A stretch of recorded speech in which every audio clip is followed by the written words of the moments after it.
You know kickoff is close when our good friend Brett Ciancia of Pick Six Previews joins the show as we're talking all things SEC football as, again, we continue to count down the days to kickoff. Brett, what's going on, man? Appreciate you taking the time. Hey, Chris, thanks for having me on. It's the best time of year right now. Everyone's undefeated. Everyone's optimistic about the season coming up, a month out from kickoff. But, yeah, I'm excited to break down this 2024 edition of the magazine. It's the most complex yet, just given the conference realignment, the playoff tripling in size, and all the transfer movement more than ever. So a lot to cover, a lot to break down. I'm excited to be back and want to say congrats on SEC Unfiltered. Last time we spoke, it was South Carolina centric, and now you're SEC wide, and hats off to all the success already. It's going to be a big fall for you guys. Brett, I appreciate the kind words, man. Let's start with the magazine itself. And guys, in case you did not know, if you're tuned in, I'm going to let Brett tell you where you can go purchase the magazine. But for the first time ever, and one of the most exciting parts, I would say, one of the coolest things we've got to do to this point with the SEC Unfiltered venture, you guys get Brett's Pick Six Previews magazine. You go to the SEC page, and for those watching on YouTube, you can see you're going to see the SEC Unfiltered logo on the SEC page, which is a really, really cool thing.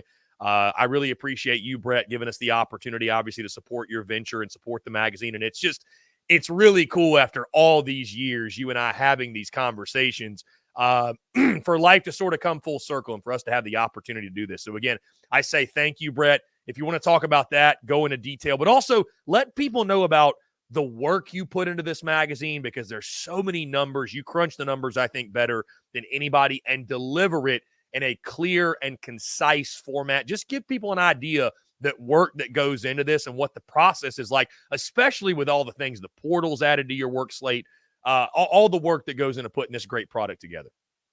Yeah, well, thanks. I appreciate the praise there. I think first off, back to the SEC Unfiltered, it's an honor to get you in the magazine. Thanks for partnering with us. We feel like we've kind of grown up together in the college football media space as self-starters, entrepreneurial one-man shows. So it's great to see your brand grow and see the expansion of the SEC, and it's great to have you on the page there. With Pick Six Previews, launched in 2012 as a college football preview magazine. I had always respected the other magazines out there, but I thought that they could dig a little deeper. And I wanted to put together what I thought would be the most complete, complex college football preview magazine. Everything that I would like to be in the magazine, I wanted to design that and see it come to reality. And over the past 10 years, I have the number one ranking in accuracy and prediction accuracy, beating all those magazines you see on newsstands. And so that's a point of pride here as a one-man show. I'm covering all 70 Power 5 teams. And you asked about process. Yeah, it's really an 8-month process. It really starts during the fall. I mean, I have my 4 screens up for 12 hours from noon till 2 a.m., watching as much football as I can consume. And then once the national title's over, then I start running my numbers, the analytics, all the stat graphics that you see on the page. And then in spring ball, it's talking to head coaches, talking to coordinators, watching spring games, getting practice reports, all kinds of stuff. So it's very exhaustive. I try and go position by position, especially in this transfer era. It's just, you got to really dig into the details, and I love it. So, and to your last point, putting it into a readable form, that's really the key here, because some magazines, it might be overwhelming with the amount of just raw data and acronyms and numbers. I have those on the side of the page, but the actual text really paints the story of each program, coaching schemes, X's and O's, recruiting strategies, all the personnel. So I hope that reflects on the page, and excited to break it down with you. Yeah, Brett, let's dive into the numbers, because, again, I'm just looking through the magazine as you're talking. And, again, I every single year, man, my favorite preseason magazine, because, again, the way you break this stuff down, and like you mentioned, you provide, I would say, more data, but also the data in a consumable format, very easy to understand for the consumer, if you will. Were there any stats that surprised you, Brett? I mean, again, I know there's a lot in here. I always think your game grader stats are fascinating. So let's stick with those. Were there any of these game graders that maybe based off the way a team performed last year were way better than you expected, worse than you expected, and even beyond the game grader? Like, were there numbers? Again, you've got game grader for 5-year averages. You've got recruiting stats, coaching carousels. I mean, again, you name it, you've got it in here. 10-year offensive and defensive trends. But was there a number of teams where the stats really jumped out at you where you're like, if I would have guessed, I would have thought that number for whatever reason would have been higher, would have been lower? Did you happen to run into that when it comes to SEC teams? Well, yeah. So you mentioned my game grader formula. What that is for the listeners, that's an opponent adjusted metric. It really tries to see how dominant the team was in that game. Because beating up Vanderbilt 49-0 is different than beating up Alabama 49-0, right? So it's my formula that I've used the last 10 years, and it's been a key indicator of success for the next year. I also break it down offense and defense wise. So you take your offensive performance, you adjust it for the opponent's strength and the pace of the game to get a real number. And I say that because the number that stood out the most is LSU's offense last year. And I know that it was dynamic. It was incredible to watch, but I didn't realize just how dominant it was. It ended up being the highest rated offense that I've ever covered in the last, I launched this 12 years ago. Just their per play explosiveness, everything was just, it was like a video game. And I think that bears out by watching them on tape and watching them in last fall with Jaden Daniels. The amount of stats he put up, dual threat wise, on the ground, in the air, 2 first-round NFL receivers with him. It was incredible. But just seeing that number is just a vast lead on the rest of the offenses that I've covered the last 10, 12 years. So that I'd also throw Georgia in there. I know it's chalk, but just the fact that they've finished number 1 in my game grader yet again, despite missing the playoff bracket. I really think if they were in the 14 bracket, or, in this case, a 12-teamer, I still am not sure. I think that would have been the best team last year. I think they would have gone 3-peat. I know that credit Alabama. They beat them by a field goal there in Atlanta, but I'm not so sure that Georgia wasn't the best team yet again. And game grader formula shows it there. Number 1 for a 3rd straight year. And, it's funny, Brett, funny enough, when you talk about that, I caught a little bit of heat, but I know a lot of Georgia fans agree with me that I even felt like after they lost to Alabama, lost at the worst possible time, that Georgia was the best team in college football last year. And like you mentioned, that game grader all but confirms that. So very interesting when you get those stats to back up some of the opinions we may have. I'm going to get into your predicted order of finish, Brett, in just a second, but talk just briefly about Texas and Oklahoma, right? We were at Media Days a couple weeks ago. Obviously, that was the lead talking point as the event was in Dallas, Texas. Your thoughts on how you feel both those programs will acclimate to the league? Do you feel like there's going to be a transitional period? Do you feel like they're going to hit the ground running? Obviously, we have 2 different situations, right, Brett, with Texas coming off a college football playoff appearance. And for Oklahoma, I'm not sure the timing could be worse when you talk about where some of their question marks and maybe deficiencies are. Brand new offensive line, brand new starting quarterback who only has bowl game experience. But to be fair, Oklahoma was the far better program in the Big 12. So thoughts on Texas, OU joining what was already the best conference in the country? Yeah, well, the SEC couldn't have done any better in the next round of super conference realignment. I mean, those are 2 blue blood programs, 2 massive fan bases, impressive histories. So nice job bringing those 2 in, and they're somewhat regional. I mean, you have some overlap there.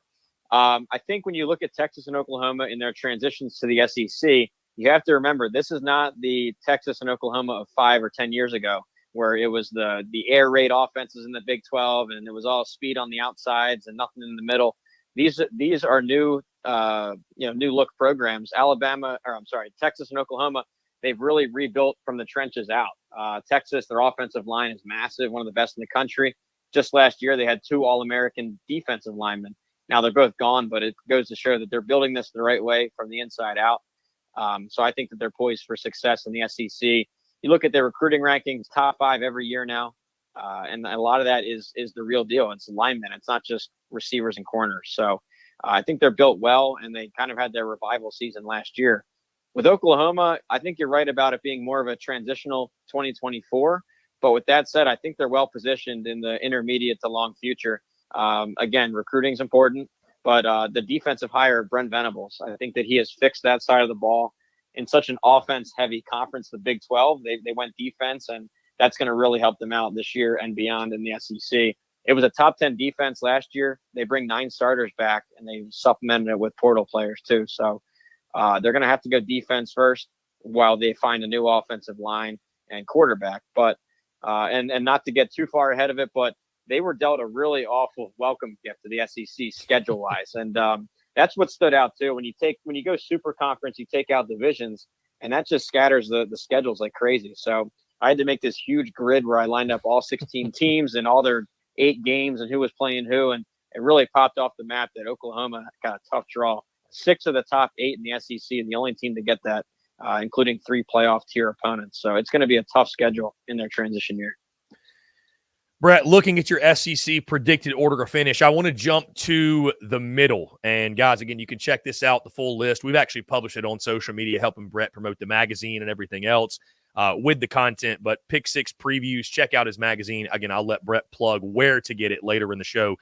But jumping into the predicted order of finish, Brett, the one that jumped out to me, Missouri in 8th.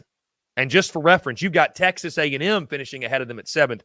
Missouri's a team, coming off that 11-win season, Brett. There's some folks out there that believe with their schedule alone, this should be a 10-win team that I don't want to say college football playoff lock, but certainly in the mix to get in the playoff.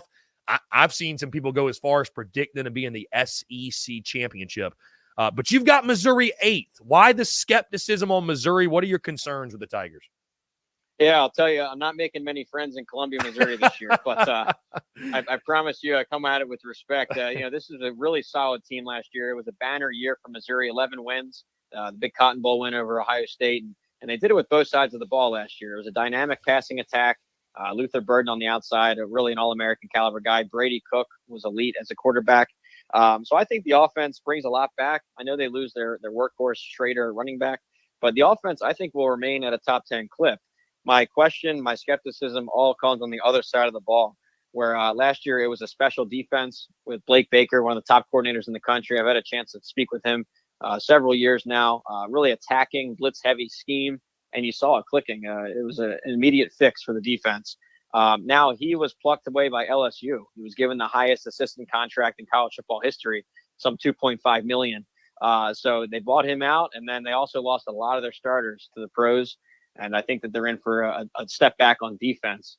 And in such a top-heavy conference, I think that's going to catch up to them with a couple more losses than last year and place them 8th in the SEC. They do have a very favorable schedule draw, but I'm not trusting that defense right now, given the coaching change and all the all-SEC players gone. So I'm fading Missouri a little bit here. So I want to jump to the team you have finishing just one spot ahead of them, Brett, the Texas A&M Aggies, who, again, you have in the 7th spot. It seems like we find ourselves here every year, Brett, where the hype for the Aggies is through the roof. I mean, you look at the Vegas over-under win total. It's at 8.5. Mike Elko's in year 1. They're favored against Notre Dame coming out of week 1. Again, I know you're a gambling guy, so A&M favored in that game. Are you buying that level of hype on Texas A&M? Again, you've got them finishing 7th in the conference, which I would imagine puts them in that 8 to 9 win range. What do you like about Texas A&M, and what do you like about Mike Elko as the head coach of the Aggies there in College Station? Yeah, well, I think they hit a home run with Coach Elko. He had success here before as their coordinator. Some of their top defenses were under his tutelage there before he left and got some head coach experience at Duke. He's back at A&M with a lot of familiar players that he helped recruit. So I think the defense will be fine. Again, it's really the offense, and can that get some consistency? A lot of it comes down to quarterback health. I think Connor Weigman really, he's a former 5-star guy. He could be one of the best in the conference. Just has to stay healthy. Now, I wonder how much better their win-loss record would have been the last 2 years had he stayed healthy. I think that flips a lot of those games and maybe avoids a disaster run. So with A&M, yeah, on paper, they have great recruiting talent, more transfers, back-to-back top 10 transfer classes. So really a lot of firepower on paper. I thought that putting them 7th in the SEC, that might not sound impressive, but I think when you compare to the other publications and the media polls, I think that's higher than most have them. I see them checking around 8th, 9th, 10th by most other polls, but I've got them 7th on that defense alone. Elko as a solid coach, Colin Klein, a great coordinator, and really Weigman, I think can help them out. And when you talk about win totals and all that, they do get a schedule boost here, only drawing 3 of the top 8 in the conference, while their peers on the ladder, they're LSU and Oklahoma, they draw 4 and 6 of the top 8. So schedule boost, despite the transition year, I think they're going to have a solid year. Schedule certainly helping Mike Elko and the Texas A&M Aggies in year 1 of his tenure.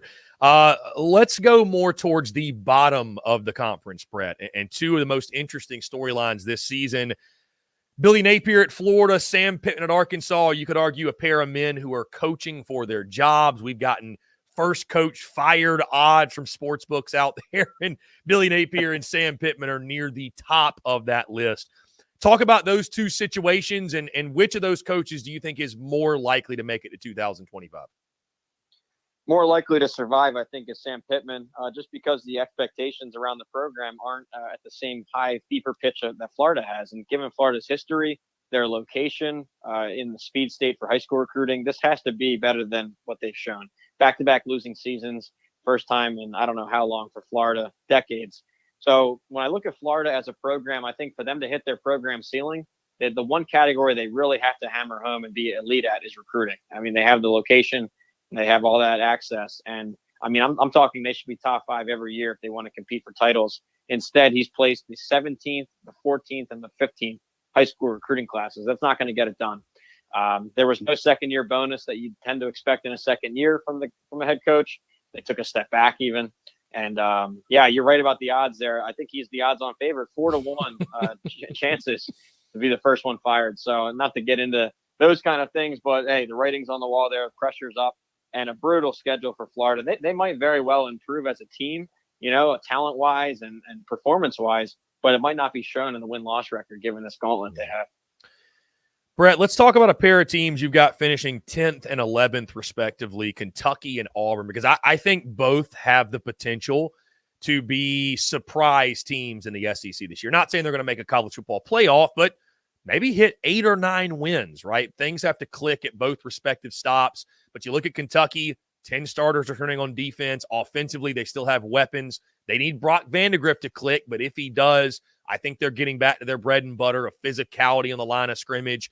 Schedule also is somewhat favorable, I think, for Kentucky. And then Auburn as well. There may not be a team out there, Brett, who flip their skill position players more than the Auburn Tigers.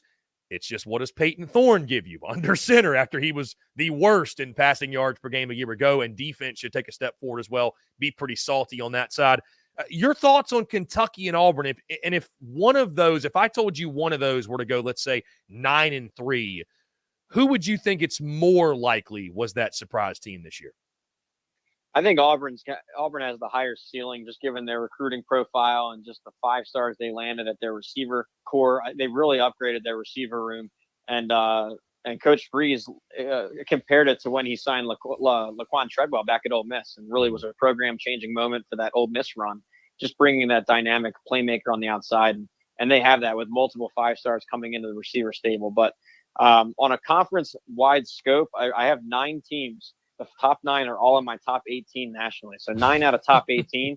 I do see a gap down to this race for 10th place that we're talking about now. You could argue Kentucky, Auburn, and Florida. I ultimately went with Kentucky to win the race for 10th place there. Like you mentioned, they have their formula that works, and they have a lot of it coming back. They have their front 7. They have their big offensive line, their big blue wall, they call it. So they're going to be able to grind out wins. Favorable schedule draw. And then, yeah, you're right about the big wild card as a quarterback. And there were some mixed reviews coming out of spring and in the winter conditioning sessions for Vandegrift. But if he can get to his 5-star potential, that unlocks a big potential for Kentucky as a team. So I have Kentucky winning the race for 10. It's right there with Auburn, though, in 11th. And I really like what Freeze did in his first big offseason.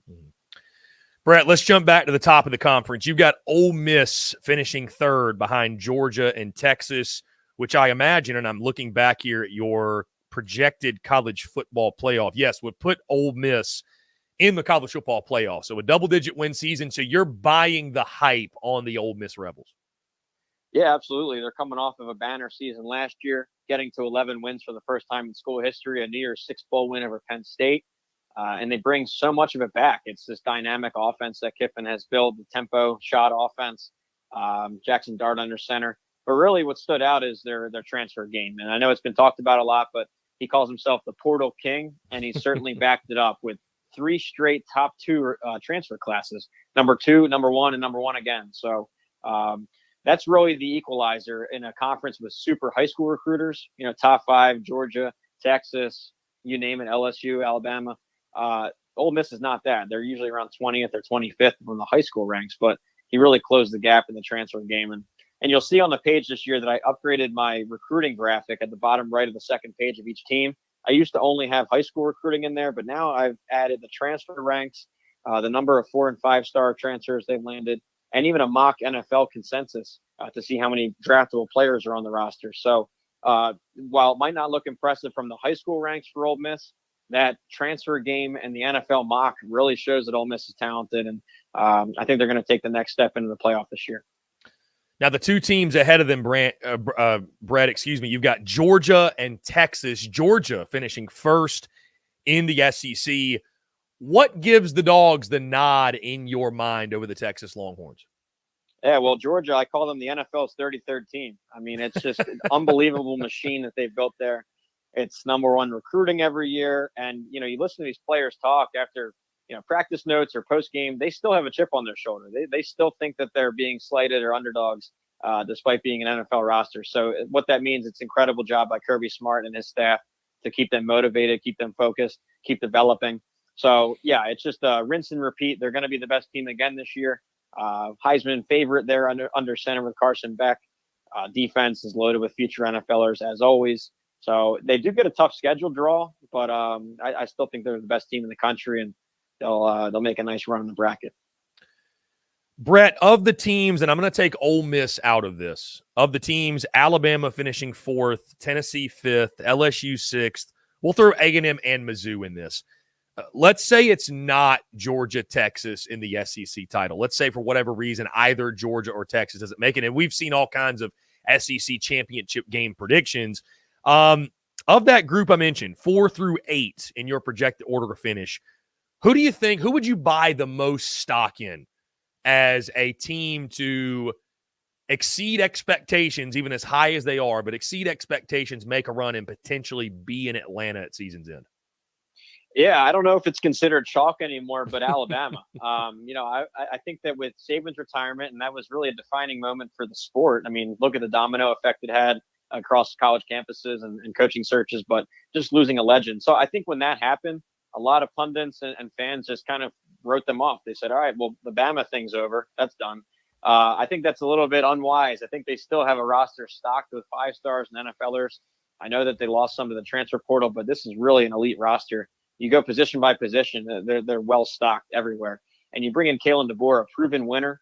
He's won at the JUCO level big time, Division II, and then now Division I, bringing Washington to the national title. So he inherits a really, really strong roster. And I would not be surprised to see them back in Atlanta again, despite it seems like everyone's forgotten about them, but they're still there. Brett, we can't get out of here without talking about the South Carolina Gamecocks, of course, as we have so many times in the last couple of years. Obviously, you've got them projected finishing near the bottom of the conference, as do I, as does everyone else. Year 4 of Shane Beamer. It's a pivotal year there in Columbia. What are you seeing from South Carolina? How disappointing, by the way, was last year for you? Because I think I remember us talking, and I think you were fairly high on the Gamecocks, not over the top, but thought they could build off of that big 8-win season they had in year 2 of his tenure. But what are you looking for from South Carolina here? Well, I think it's going to have to be defense first. I think Coach White, again, built another solid defense. They really came on strong in the back half of the season, placing top 10 in my numbers over the final 5 games. So you're riding that momentum into 2024. Got some production back on defense, a top 10 number there for returning production. So I think it's going to have to be defense first. And, we talk every year. South Carolina usually asks me what the biggest question mark is. And yet again, makes for bad radio and podcasting. But the annual answer, it's offensive line. I mean, last year, dead last in my offensive line run push number, 133rd out of 133. You got to improve there. And they do benefit from 4 starters back.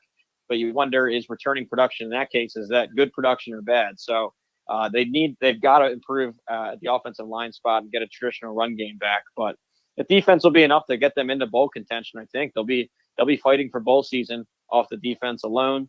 And they really upgraded at running back. He landed on my all transfer team, the SEC, bringing in Rocket Sanders, probably the top running back transfer in the country. So, some areas to like, but definitely some areas that need improvement to get back to competing for titles. Brett, let's talk your college football playoff. You got 4 SEC teams making the college football playoff: Georgia, Texas, Ole Miss, and Alabama making the playoff as well. If there was going to be a 5th team sneak in, I think that's kind of the debate. And Brett, none of us know, right? I mean, this is the first year of the 12-team playoff. We don't know what the committee's going to do. If a 5th team was going to sneak in, who would be that fifth team in your mind? Would you go Tennessee? Would you go LSU? I mean, again, I know you've got your predicted order of finish, but who knows how the committee is going to weigh these things if we got a couple of teams that, have matching records? Yeah, I think the next team up would be Tennessee. I have them fifth in the SEC, and what I like about them, it's that same high-tempo offense that Josh Heupel's proven out over multiple seasons now. But they got an upgraded quarterback, bringing in Nico, a five-star arm. He finally has his five-star quarterback. Productive receiver, stable back, and their defense, their front seven looks strong. Their coordinator calls it the best defensive line in the country. Maybe that's a little hyperbole. I think it's still top 10 or top 5. James Pierce could be the number 1 overall pick next year. So complete team, and they're really an upset over Alabama away from just flipping that whole script and being in the playoffs. So, the SEC getting 4 teams in, that's the most of any conference. Look, in my opinion and the committee's opinion, I think they value the SEC more than the other leagues, and I think it's warranted. It's the best high school recruits every year. It's the best and most NFL draft picks every year. So something's happening the 4 years in between that. It's the best players. It's the best teams. It's the best coaches. So that will be factored in. I think they get the most spots. The Big Ten, I think, will get 3. And then from there, it's the other conferences scrambling to get a team or 2. Brett, just taking a look at your college football playoff once again. And again, guys, for those listening, those watching, you can go check him out. Pick 6 previews to get a full look at the college football playoff projections from Brett. It's tougher than ever now, Brett, when I ask you the question, hey, who's your national champion? That used to be a pretty simple question to ask and a pretty simple answer. I mean, now with so many teams in it, it's difficult, but it does feel like more than likely it's going to come down to Georgia, Ohio State. Is that fair for me to say? When you look at your playoff predictions, do you have someone else in the national title? And if you've got a national championship pick, I'll let you take the floor and let us know who you think is going to be hoisting the trophy at season's end. Yeah, I think when you talk national title question, people get a little bit confused and they look at the expanded bracket and then they start playing out all these different scenarios like, oh, well, what if they get a bad first round draw? What if they get this bye? So I try and make it simple and think, all right, if it was the BCS era and I was really just picking a 1 versus 2, who do I think would be in that game? And I think it's clear this year it's 2 superpower teams. It's Georgia from the SEC. It's Ohio State from the Big Ten. They have really distanced themselves from the pack, in my opinion. Georgia mostly from the high school recruiting ranks and a lot of veteran players. Ohio State with the transfer portal this year, bringing in a new quarterback, new running back, an All-American safety from Alabama. And they're both in this mindset of title or bust. I mean, they're really going all in this year. So that would be my predicted national title game. I'll go Georgia, but as national title pick, number 1 team in the country again. But that would be my matchup. And if I had a wild card to throw into the mix, I'd throw Oregon as the number 3. Really dominant team at every position. It's just a matter of fact they're stuck in Ohio State's conference. But I'd project them to win the ACC, obviously, and win the Big 12 if they were over there. It's just they're stuck in the Big 10. So those are the 3, but I'll go Georgia, Ohio State. Brett Ciancia, Pick 6 previews. It is always a pleasure, guys. The number 1 most accurate Power 5 preview since 2012. Brett, let folks know where they can get the Pick 6 Previews magazine. Yeah, well, thank you. Well, it's only available on pick6previews.com. And on the site there, you have the option to get the hard copy edition, spiral bound color book. I'm a fan of the hard copy edition. I'm old fashioned. I like walking it around to the beach, to the lake, coffee side table. Just having the hard copy is great. With the purchase of the hard copy, you also get the digital PDF emailed to you. So you can access that on your phone and your iPad throughout the season too. So we have hard copy, we have digital. We also have sample pages too, if you want to see an example of the level of detail I go into. Testimonials are up there.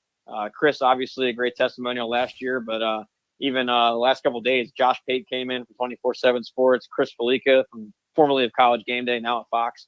So great to see the national praise flowing in. And so check it out, pick6previews.com. And Brett, I'll echo what those guys have been saying.